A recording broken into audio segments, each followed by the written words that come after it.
So in the last couple sections, we took a look at some basic CSS and HTML fundamentals. This time around, we're going to incorporate some advanced styling techniques. We're going to talk about how to lay out the design of your page, and we're going to go over specifics about how to take one project or walkthrough on another website and make it our own. When I first teach HTML and CSS to you guys, I just throw up a lot of code and don't tell you why it does what it does. It's a lot more fun for me to build something with you guys, and then we work through it together, and we talk about how each of the techniques we needed to use to build our product were important to us. So we're going to start with a little walkthrough courtesy of the Google Coder project. In your browser, head over to Google and type in Google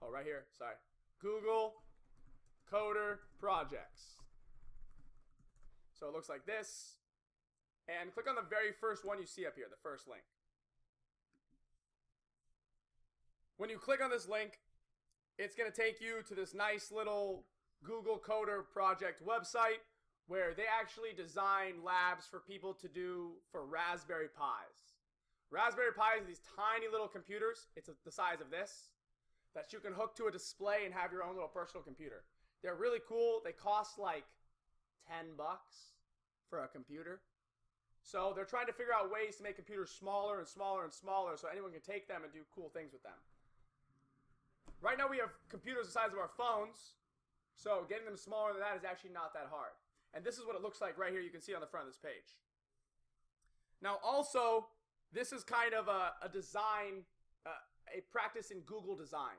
Google uses material design to style most of their web pages. And so when I was first learning how to do HTML and CSS, I went through almost all of these Google Coder projects, practiced a bunch of the skills that are part of these or integrated into these projects, and I got a lot better at developing websites and making them look really snazzy. So what we're actually going to do here is we're going to take the stuff that they've developed for the Raspberry Pi and we're going to adapt it for the web. So if you scroll down a little bit, right there you'll see this one for the perfect recipe on how to make a PB&J. You'll see that the skills learned are Introduction to Coder, which we're not going to need, basic HTML, basic CSS, color, images, fonts, lists. All this stuff we've already covered. So if you want to do this as practice, go for it. But for right now, I'm actually going to move on to the second one below that. You'll see it's called Make Your Own Mondrian. I want you to go ahead and read that really quickly, the little description, and we'll get back to this in a second. All right, we all ready? Cool. Okay, so before we go any further, we need to adapt this to the web because this is assuming, this Make Your Own Mondrian project is assuming we're doing it on Google Coder. But instead, we're going to be doing it on Cloud9. So before we do anything else, go back into your Cloud9 and make sure you can see your file tree because we're going to be making a new directory. So inside your terminal, down here in your command line, I want you to type in the command to create a new directory for the Google Mondrian project. So we're going to type in mkdir mkdir, which makes a new directory. And we're going to call this directory Google Mondrian project. Just like that. So hit enter and you should see a new directory appear in your file tree.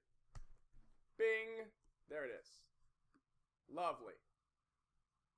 Okay, now if we want to create two new files inside our Google Mondrian project directory, we're going to touch, we can't just say touch index.html because we want this file to be inside the Google Mondrian project directory.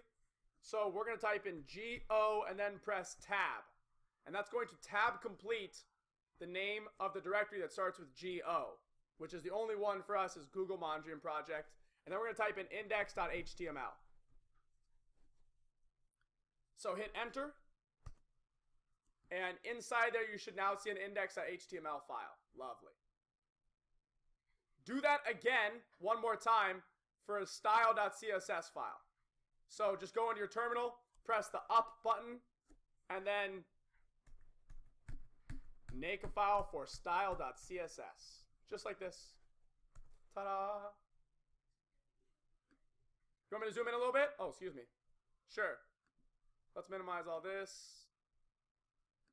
Yeah, I'll zoom into this guy a little bit.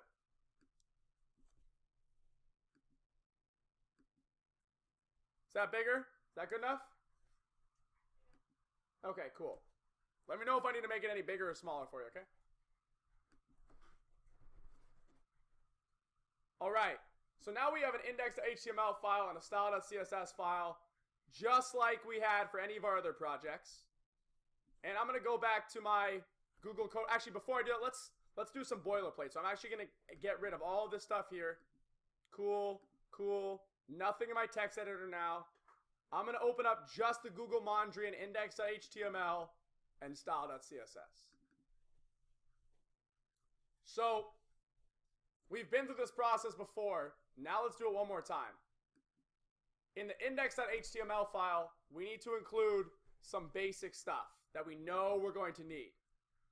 Does anyone remind me of what all HTML files have to have? Right? We need a body tag. Good. What else? Yup. A head tag. Nice. Okay. What do we surround the head and the body tag with? An HTML tag. Okay. So everything in here is going to be HTML. And then at the very top, we just say, I want this doc type, exclamation doc type, to be HTML. So that's really the boilerplate for any page. That's all you need. Now, inside the head, I'm going to make sure I have a title also. Title, Google Mondrian project. And I'm going to make sure I link my CSS file just by doing this. Link rel equals style sheet. href equals style.css. And if I do that, I should have all the boilerplate set up so that everything should be working on this page. If I click preview, I see that I have something. Let's make sure. Okay, something's there. It's not anything important yet, but it's there. Good. And if I type in like H1, hey, I should see it there. Okay, we're good. Everyone, I'll let you all catch up with that in a second. I'll leave this up here for you all to copy it. So that should be enough for our setup. I'm going to save the file. Go back to the Google Coder project right here and click on the Open Project button at the bottom of the Make Your Own Mondrian. Click that button. It should give you a description of the entire project. There's a download complete project there. Don't worry about that. We're going to build it out ourselves from scratch. Scroll down a little bit. You'll see it'll go over back to the basics if you're unsure of what's going on, etc., etc. We're not going to deal with that at all. Basically, what we're going to do is we're going to go over all the steps they give us here. We're going to take a look at each one, and then we're going to adapt it for the web. So right now I'm going to end this video because it's getting a little long, but in the next video, we're going to start going through step 1, step 2, step 3, all the way to step 11 and complete this entire project. You ready?